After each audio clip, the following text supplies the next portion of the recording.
luôn rồi nơi mình bên hoa hắc nà có trong túc khá có đáng hơn nên nơi có ham trụ phù lâu đi xóm hụ khói vẫn giữ mi cục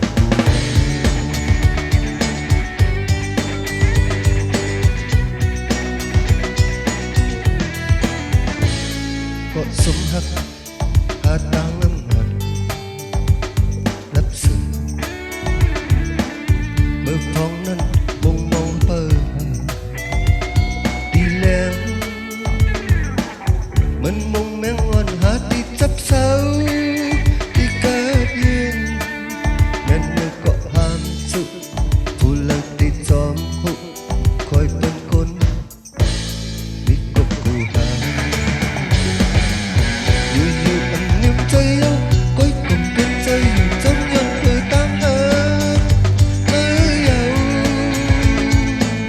âm sang thuộc đi tiên trúc nếu cả hú chơi cùng bao nhân người tam hết mới giàu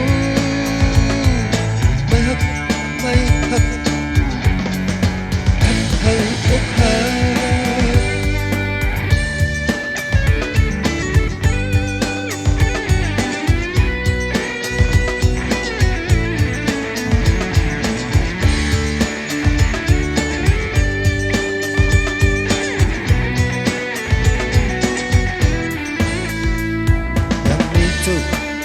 mình chân nặng bờ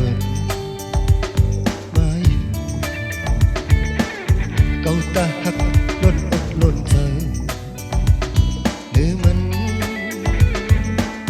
bên hoa hắc nà có trăng túc khá có đáng hơn mình bơ ham trụ phù lâu đi xóm hụ khói bên giữ đi cục cù hà